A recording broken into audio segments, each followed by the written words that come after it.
안녕하십니까. 통일전망대 김필국입니다. 차미연입니다. 북한 김정은 국무위원장이 당 정치국 회의를 열고 경제기관들을 강도 높게 비판했습니다. 네, 당 대회를 앞두고 경제 문제 해결에 온 힘을 쏟는 것 같은데요. 이 소식 잠시 후에 자세히 알아보겠습니다. 네, 북한은 이와 함께 당적 지도를 심화시키겠다면서 사상 사업도 강조하고 있는데요. 네, 오상현 기자, 북한이 이렇게 사상 사업을 강조하는 이유가 있을까요? 네, 김정은 위원장 집권 이후 지금까지 31번의 정치국 회의가 열렸는데요. 올해 들어서만 11차례나 회의를 했습니다. 그만큼 지금 상황이 심각하고 해결해야 할 과제가 많다는 걸로 보이는데요.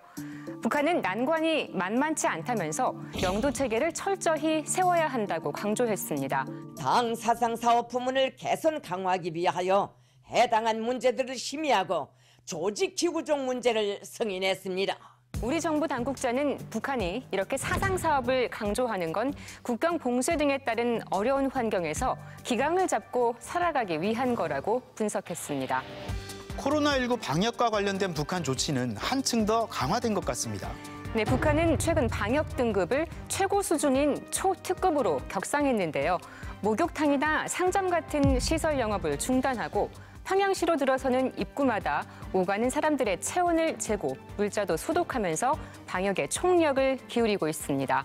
날이 갈수록 자외선 소독, 어존 소독을 비롯한 소독 설비와 소독수를 충분히 갖춰놓고 하루 3차 이상 분무 소독해야 하며 그야말로 평양을 철통 방어하고 있군요. 네, 통제와 요구가 있든 없든 모두 방역 장벽을 떠받드는 성돌이 돼야 한다고 강조하기도 하는데요. 지금 악성 비루스는 숱한 사람들이 목숨을 앗아가고 있지 않습니까? 보건 부문에서 순간도 각성을 늦추지 말고 2중, 3중의 봉쇄 장벽을 구축해 차단에 나서고 있고 방송에서도 날마다 코로나 관련 소식을 최소 5분 이상 내보내며 경각심을 높이고 있습니다. 코로나 비루스는 오염된 물건과의 접촉을 통해서도 전염되며 영하 20도씨 정도의 매우 낮은 온도에서는 수개월간 물체들의 표면에 존재할 수 있다고 합니다.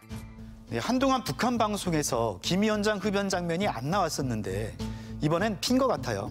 네, 정치국 확대 회의를 주재하는 김 위원장의 왼손 검지와 중지 사이에 담배 한 개비가 보이는데요. 책상엔 담배갑과 재떨이도 있었는데 회의 도중에 담배를 핀 것으로 보입니다. 네, 북한이 금연법을 채택한 지 얼마 안 됐잖아요. 예, 공공기관의 금연 장소를 지정하고 흡연에 대한 통제를 강화하는 금연법을 채택한 게 지난달 4일이었고요. 북한은 최근 코로나 확산 방지 차원에서도 금연을 강조하고 있는데 김 위원장 흡연 모습이 보도되면 금연 캠페인이 별 효과가 없지 않을까 하는 지적도 나오고 있습니다. 요즘 날씨가 제법 쌀쌀한데요. 북한에선 겨울철 난방 연료를 확보하는 것도 큰 고민거리잖아요. 네, 그래서인지 최근 북한에서는 일반 산림 조성과 구별되는 뗄나무림 조성을 연신 강조하고 있는데요.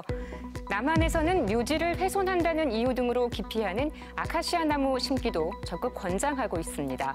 아카시아 나무는 우선 토양이 나쁘다고 해서 땅을 가리지 않고 크고 있습니다. 아카시아는 발열량이 높은 대표적인 뗄나무로 척박한 토양에서도 잘 자라고 목재 생산성도 높아서 북한에서는 조림 사업 1순위로 꼽힌다고 합니다. 지난번 태풍 피해 꽤 컸을 텐데 땔감으로 난방하던 북한 주민들은 막막할 것 같기도 합니다. 네, 북한은 지난 태풍과 수해 이후로 더욱 나무 심기를 독려하고 있는데요. 특히 물에 대한 저항력이 강하다는 새로운 땔감용 품종 상원 뽀뿌라 나무를 심어 뗄나무 숲을 조성했다는 소식도 전하고 참대 버드나무도 하천 기슭에서 잘 자란다며 권장하는 등 수종 다양화도 강조하고 있습니다.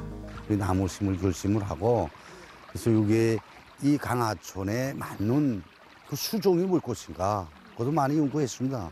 폐기물이나 부산물을 재활용하는 재자원화도 다양한 방법으로 이루어지고 있다면서요. 예, 종이 생산 중에 나오는 폐수에서 종이 조각을 걸러내 쓰기도 하고 가위질할 때 생기는 헝겊 부스러기까지 모아 솜을 만드는 등 갖가지 방법이 동원됩니다. 공장에서는 버리던 가위밥을 재생 이용해서 1차적으로는 꾼을 생산했고 또 남은 가위밥을 가지고서는 솜으로 전환해서 솜옷을 생산하였습니다.